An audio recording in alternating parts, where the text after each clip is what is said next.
Welcome, dear listeners, to another soul-stirring episode of Philosophies for Life. I'm your host, and today I'm beyond excited to dive into a story that's as timeless as it is transformative. We're traveling back to ancient India, to a royal court filled with drama, longing, and ultimately, profound spiritual awakening. This is the tale of Veer, a young prince who, despite being cast aside by worldly power and prestige, found a greater throne, one of enlightenment, guided by the teachings of Gautama Buddha. Why does this story matter? Because it's not just a historical anecdote. It's a mirror to our own lives, reflecting the struggles of rejection, the search for purpose, and the ultimate triumph of inner peace over external validation. So, grab a cozy spot, maybe a warm cup of tea, and let's embark on this journey together. Let's start with the essence of this story, captured in a powerful teaching from Gautama Buddha himself. Peace comes from within. Do not seek it without. These words resonate deeply with Veer's journey. Imagine a young boy, overlooked by his father, pushed aside by his stepmother, and told he's unworthy of the throne simply because of his birth. In the midst of such pain, his mother, Queen Suruchi, points him toward a higher path with a simple yet profound chant, Buddham Sharanam Gacchami. I go to the Buddha for refuge. This becomes Veer's lifeline, a reminder that true refuge isn't in palaces or titles, but in the wisdom that liberates the soul. Another gem from Buddha that echoes through this story is, you yourself, as much as anybody in the entire universe, deserve your love and affection. Veer's transformation begins when he learns to seek this love not from a crown, but from within. Now let's unpack the deeper meaning behind these teachings and Veer's journey. At its core, this story is about the clash between worldly desires and spiritual awakening. Veer's father, King Devraj, is blinded by the beauty and allure of his second wife, Suniti, choosing luxury and favoritism over justice and love for his first son. Isn't this something we see in our own lives?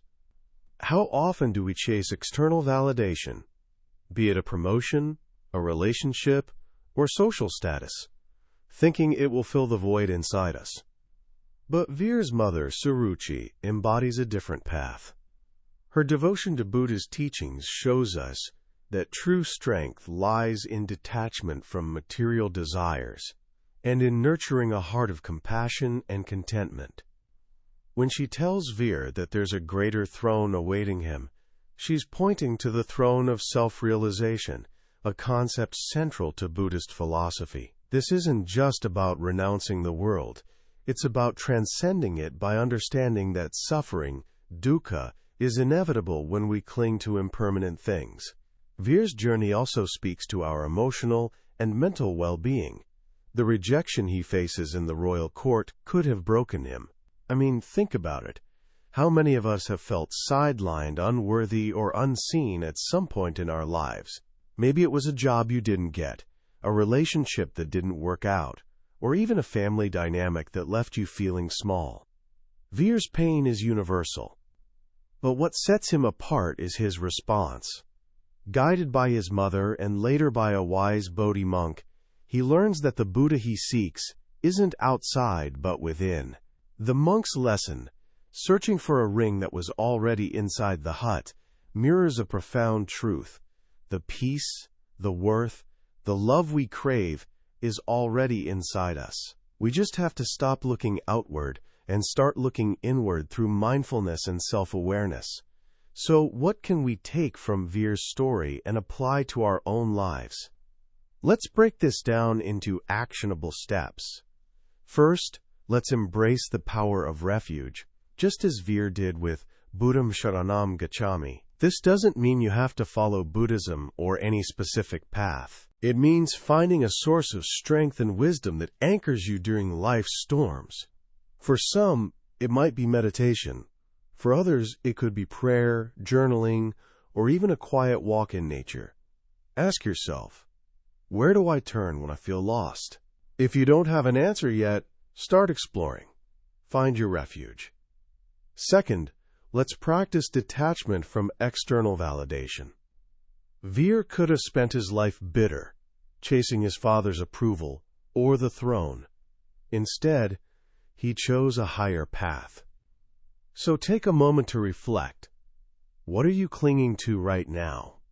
Is it a title, someone's opinion, or a material goal? I'm not saying give up ambition, but balance it with the understanding that your worth isn't tied to these things. Start small. Maybe stop checking social media likes for a day or two, and notice how it feels to just be, without needing applause. Third, let's cultivate self-compassion.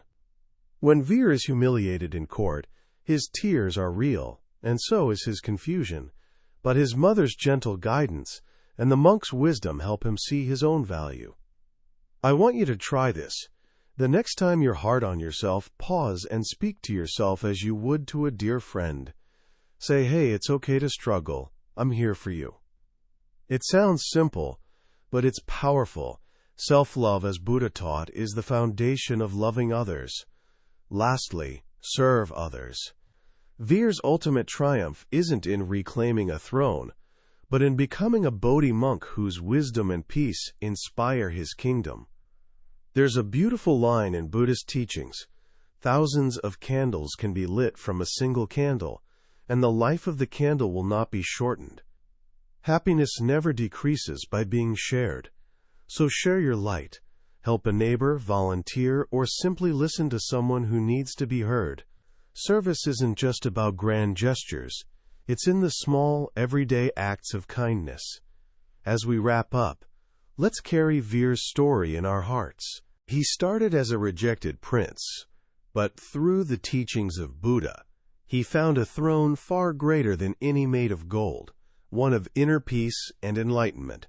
His journey reminds us that life's deepest pains can lead to its greatest awakenings if we're willing to look within. I want to leave you with this thought. The next time you feel overlooked or unworthy, remember Veer.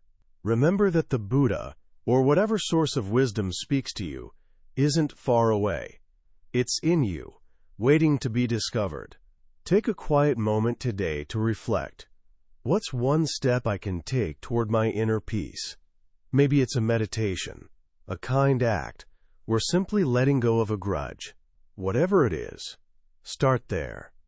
Thank you for joining me on this episode of Philosophies for Life. I'm so grateful to share these stories and insights with you. If this episode touched you, share it with someone who might need a little inspiration today.